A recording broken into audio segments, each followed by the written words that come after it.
All right, this vlog is all about secondhand smoke and the actions that counties, states, and cities and stuff are taking to basically make it so that you can't smoke in any public establishment.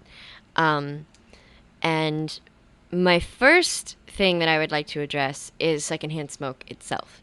There was a study done by the Environmental Protection Agency that stated that secondhand smoke is detrimental to the health of non smokers, and that let me quote them directly.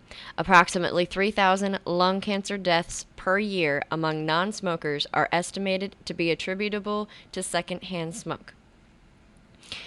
Now, what a lot of people don't know, or may not even care, is that this particular study was brought up in federal court and thrown out.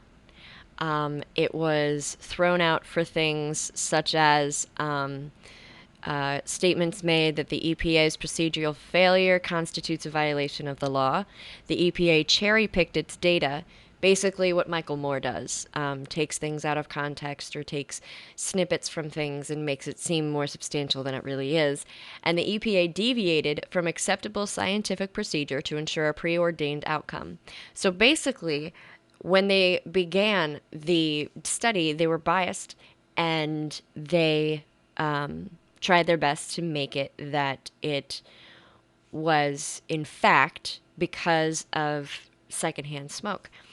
I have no problem with people that don't like smokers. I have no problem with people that don't want to be around smokers, especially, if you're at a restaurant or, a club or whatever, I don't have a problem with that. It's their right, it's completely acceptable. What I don't think is acceptable is for the government to mandate that all public establishments in a city, county, or state has to make their establishments non-smoking. About 5 or 6 years ago, there was a law that was passed that if you had a smoking section in your restaurant in Maryland or in your public establishment in Maryland, that you had to have it be a closed-off room with a separate ventilation system. Okay, that's fine. A lot of businesses went out and did that.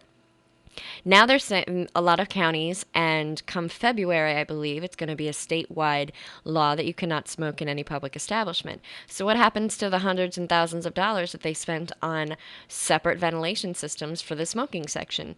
It goes to waste. Why are they going to do that if the government is going to say, oh, you know what? By the way, yeah, we changed our minds. So I feel that as a business owner, you should have the choice of saying, I want my establishment to be smoking, I want it to be smoking and non smoking, or I want my establishment to be non smoking. The government should have no say in it because, especially with small businesses that, are, they're sole proprietor owners, franchises, stuff like that, they should be able to make the accommodations for their clientele. There have been a lot of businesses that their business has been hindered by the fact that you can't smoke in there anymore. I don't know about you drinkers out there that are also smokers, but there was a comedian that said, you can smoke without drinking, but you can't drink without smoking. His analogy was, you can pee without shitting, but you can't shit without peeing. It's a funny way of putting it, but it has merit. I mean, there are a lot of people that when they drink, they smoke. A lot of them smoke more when they drink. They go hand in hand. It's like peanut butter and jelly. I know people that only smoke when they drink. So what about the bars? The people that, for years and years, they've had a smoking section just in the bar or the entire establishment was smoking, that now they're being told, no, you can't have any part of your establishment be smoking. Now, to go one step further, there are even places that are saying you can't smoke within, X amount of feet of a building. That, I feel, is encroachment on our rights. I feel that, for you to say, okay, hospitals, medical buildings, stuff like that, fine. Make it so you can't smoke within 500 feet of the entrance. I will say, all right, that's cool. Because I mean, you're going into somewhere that, you're supposed to be healthy. You're supposed to, people that are going in there are the most amount of people that don't want to be around secondhand smoke. But, think about, I'm looking at this personal, like completely personally at the moment, but think about those restaurants and clubs and stuff that they have an awning in front of their front door that only goes out about 8 feet. And, they have to have a sign up that, it says you cannot smoke within 100 feet of this establishment. So these people, rain, snow, they're going to have to go out into the parking lot to smoke a cigarette. How you think that's going to hinder your business?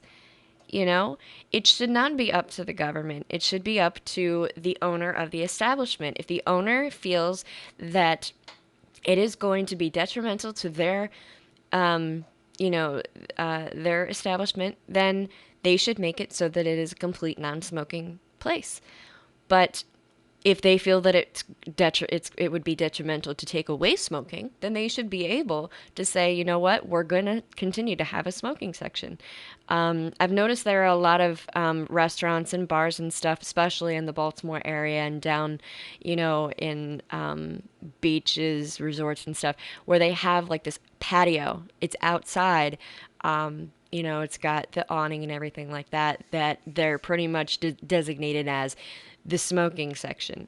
But quite honestly, I don't see how, it's going to hinder their business to keep it smoking in restaurants. There are restaurants that have thrived over the years and they continue to have a smoking section. Some people use the argument that, they won't be able to get as many employees, but people that get employed into, especially restaurants and bars and clubs and stuff where it's most common for you to be able to smoke, people are aware of the surroundings of the establishment. They're aware there's a smoking section. If they don't want to work there, there's a bar down the street. There's, another restaurant you can go to, that there, and quite honestly, there are a lot of people that are not opposed to working in a smoking section. There are a lot of people that will say, okay, I'll work here, but only in the non-smoking section. It's completely fine. It's worked for however many years, that we've been having public establishments. Why all of a sudden is it detrimental to the health of non-smokers? Why is it all of a sudden such an important topic that we're putting aside, spending our time getting illegal immigrants to stop using our health benefits and government assistance and trying to get into our Social Security? Why are we stopping, spending more attention on crime? Why are we paying so much attention to something that wasn't proverbially broken to begin with when we have other things that are more important that are going on in our country? Statistically speaking, lung cancer deaths will apparently be increased by 25% if exposed to secondhand smoke. That came from the EPA as well. Their statistic was the chance is 1 in 80,000, and those not exposed is 1 in 100,000. Statistically, completely statistically speaking, it has no significance. And again, this was coming from the research that was thrown out of court. And there are organizations such as the Surgeon General, American Cancer Society, American Lung Association, American Heart Association, who their primary source of saying that it's detrimental is the EPA's research. So, I mean, if you don't want to be around smokers, sit in the non-smoking section.